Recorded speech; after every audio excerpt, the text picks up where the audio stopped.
नमस्कार दोस्तों, welcome to my channel exam study. देखिए, शिक्षा विभाग का एक नोटिस आया है जो सभी शिक्षक पर गिरी है गाज, मच गया है हाहाकार। हुआ क्या है कि एक लड़का ने आरटीआई किया था कि इन्होंने आरटीआई करके यह पूछा था कि शिक्षा विभाग में जो शिक्षकों की भर्ती हुई है उस भर्ती का क्या कैसे हुआ है, क्या पारदर्शिता था इसके संबंध में। तो होता क्या है कि इसकी जवाब जो है नहीं दिया गया।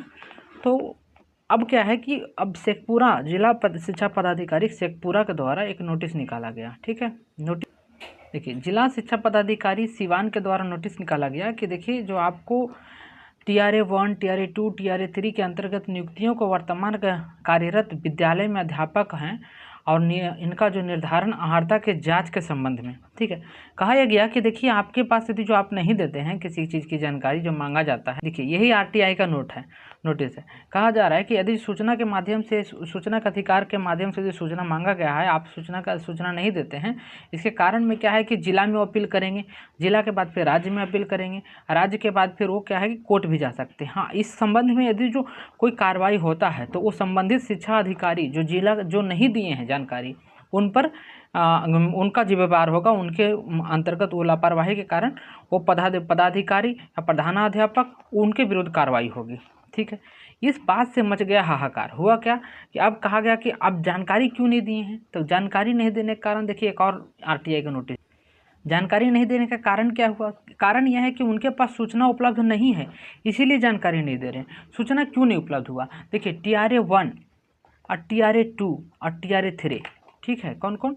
TRA 1, TRA 1, 2 और 3, इसमें जो लोग बहाली हुए थे, जो लोग को इसमें नियुक्ति दिया गया था, ये सभी को नियुक्ति के संबंध में क्या हुआ था कि इन लोग को शिक्षा का जो दिखाए थे उसी को मान लिया गया था। इसमें कहा नहीं गया था कि आप जांच नहीं किया गया इसका, तो इसको जांच हुआ नहीं था।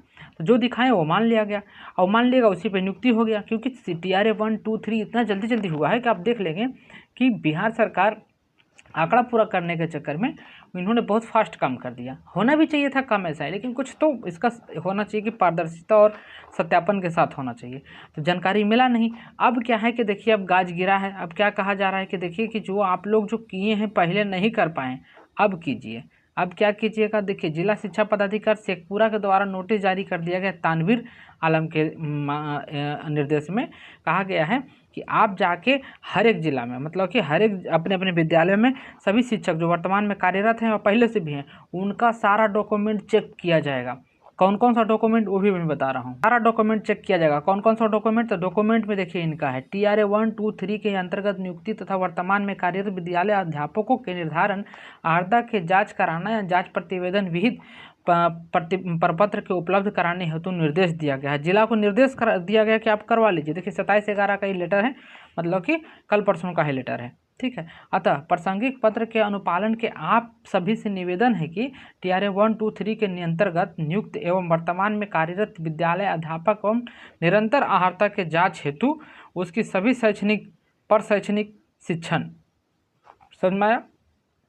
जितना भी पढ़ा है, जो ट्रेनिंग वाला सर्टिफिकेट है, जो शिक्षा प्राप्त किए हैं 10वां वगैरह, 10वां इंटर वाला, जो ठीक है परीक्षा उत्तीर्ण हुए हैं उनका, और प्रमाण पत्र, जाति प्रमाण पत्र, निःशक्त प्रमाण पत्र, ठीक है, निवास प्रमाण पत्र और नियुक्ति प्रमाण पत्र को अभिप्रमाणित छाया प्रति अधो हस्ताक्षरित कार्यालय को 1 सप्ताह के अंदर दम पहुंचाना होगा, जो बोले हैं। ठीक है, अब देखिए, इस तो फटाफट ये सब देना होगा। अब जो शिक्षक गलती से बहाली लिए हैं, घूस दे के लिए हैं, कितना शिक्षक ऐसा ही ले लिए थे, अब इससे देखिए ये भी मालूम पड़ेगा आपके पास TRA 1, 2, 3 में कितना शिक्षक जो 18 महीने के DLED से पास किए हैं, उन लोग पे भी गाज गिरेगा। और इस पे गिरेगा कि जो लोग जो है कहीं देखिए स्कूल कभी गए नहीं किए हैं और उनका सर्टिफिकेट खरीद के ले आए और बन गए हैं टीचर, समझे? तो उन लोग पे आओ। देखिए कार्रवाई इनका देखिए क्या है, जो इस पे करते हुए कार्रवाई, ये देखिए संपूर्ण मूल कोटि के लेटर, इसमें कहा गया है कि आप जो है ना, इसको कार्रवाई के संबंध में क्या कहा गया, TRA 1, 2, 3 में क्या कार्रवाई किया जाएगा। यदि गलती पाया जाता है तब, और नहीं गलती पाया जाता तो ठीक ही आप लोग जॉब करवे कीजिएगा। और गलती पाया जाता है तो कार्रवाई क्यों किया जा रहा है जो मैं बता देता हूँ। देखिए हुआ क्या है कि TRA 4 में सीट कम है, लोगों को कहना कि सीट बढ़ना चाहिए, तो अभी क्या करेंगे, जो फर्जी टीचर उसको निकालेंगे और बढ़िया वहाँ से सीट आ जाएगा ना। तो ये देखिए आज देखिए एक और बात हुआ था कि सब लोग पूछे थे वहाँ कंट्रोलर साहब से कि आप कहे थे कि TRA 4 का एग्ज़ाम के लिए और उसका वैकेंसी निकालने के लिए, तो इन्होंने कहा कि देखिए दिसंबर मतलब 20 तारीख तक हम लोग स्टेट का रिजल्ट देने वाले हैं, उसके बाद फिर वैकेंसी निकालेंगे। अब वैकेंसी निकालने के बाद 2 महीना कम से कम इन लोग का टाइम लगेगा एग्ज़ाम लेने में, ठीक है। तो 2 महीना मतलब मार्च के आसपास एग्ज़ाम होगा TRA 4 में। अब कितना लोग कह रहे हैं कि वैकेंसी कितना रहेगा, तो वैकेंसी देखिए 25,000 तो पहले बताए गए हैं, 25,000 रहेगा, लेकिन इतना नहीं, वो बोले कि सीट बढ़ेगा, जो है ना सर बोले हैं कि सीट बढ़ेगा, तो लगभग सीट जो बढ़ के हो जाएगा आपका कितना, तो 50,000 सीट हो जाएगा आपका, है ना, 50,000 के आसपास सीट आपको हो जाएगा, समझे। तो क्या हुआ है कि इसमें देखिए रिकवरी के लिए क्या कहा गया, यदि जो गलत पकड़ाते हैं तब क्या होगा। तो गलत जब फुल लेटर यही है, कहा क्या है कि यदि TRA 1, 2, 3 के निहित नियुक्ति पत्र के वर्तमान में जो पहले से कार्यरत है उनके नियुक्ति पत्र में यदि जो कोई भी त्रुटि पाया जाता है तो आपको क्या करना होगा कि उसमें प्रमाण पत्र जाली या गलत पाए जाने पर नियुक्ति रद्द कर दी जाएगी और उनके खिलाफ कानूनी कार्रवाई की जाएगी। और बिहार एवं Orissa public demand recovery act 1914 में बना था ये, ठीक है। उसके तहत उनके वेतन को भी वसूला जाएगा, जो भी वेतन भी कमाए हैं ना उस वेतन को भी वापस ले। हमारे क्षेत्र में एक बार ऐसा हुआ था कि वेतन वापस लेने की जो रिकवरी था उनसे डिमांड ड्राफ्ट के द्वारा उनको वेतन ले लिया गया था। विश्वविद्यालय अध्यापक अभ्यर्थी को नियुक्ति हेतु शिक्षण एवं प्रशिक्षण योग्यता एवं अनुभाग संबंधित आहर्तन बिहार लोक सेवा आयोग के प्रकाशित संबंध में चरण में विज्ञापन तथा विज्ञापन संख्या 26/2023, 27/2023 और 22/2024 में अंकित है।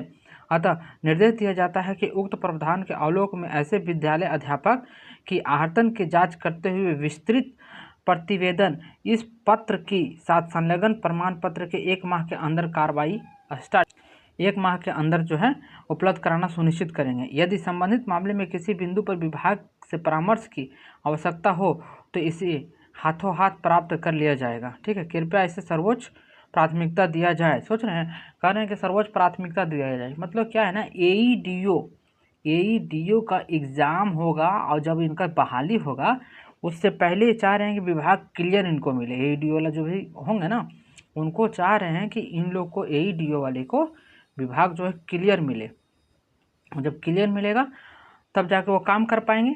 ऐसे देखिए अभी जिला पदाधिकारी को जो अभी नियुक्त है उनको कहा गया है कि जाके आप ढूंढ के लाइए जो जो गलत से बहाली लिया है। अब इससे देखिए होगा कि जो अब जाली बना के आ रहा है, बहुत सारा धांधलीबाजी हो रहा है, ये सब पर अंकुश लगेगा। ये होना भी चाहिए, बच्चों को नीट एंड क्लीन शिक्षा मिलना चाहिए, ठीक है।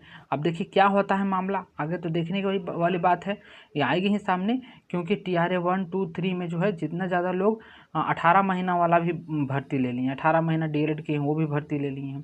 कोर्ट केस हुआ था, कोर्ट कहा था कि नहीं लेना है, फिर से इन लोग ले लिए हैं। फिर से जब फिर एक पक्ष गया तो फिर कोर्ट गया, इन लोग भी गए कोर्ट, उन लोग कहा अच्छा ठीक है कोई बात नहीं, तो 2 में बंद कर दिया गया, कहा 2 में नहीं लिया जाएगा, ठीक है, और 3 में भी नहीं लिया जाएगा। और 4 में कहा कि नहीं 3 में लिया जाएगा, कहा कि 3 में भी DLED 18 महीना DLED वैलिड है, और 4 में भी कह रहा है वैलिड है, तो 2 में कहा वैलिड नहीं होगा। इन लोग भी कोर्ट में गए हुए हैं, तो मामला ये पेच फंसता हो जा रहा है, समझे। इस सब पे गाज गिरने वाला है, तो आप लोग को इसीलिए कहा जाएगा कि देखिए आप लोग जो नीट एंड क्लीन वाला एकदम सर्टिफिकेट रखिए जिससे कोई दिक्कत नहीं हो, समझे। धांधलीबाजी करके कोई फ़ायदा नहीं है, आज नहीं तो कल परसों खींच लिया जाएगा, ठीक है। ऐसा व्यक्ति को देखेंगे 40 साल नौकरी कर ली हैं, उसको वापस पैसा भी ले लिया और उनको भी, पागल हो गया आदमी वो। तो इसलिए हम कहेंगे कि ईमानदारी पूर्वक नौकरी में लगिए और मेहनत से लीजिए नौकरी। That's all, thank you for today, good bye.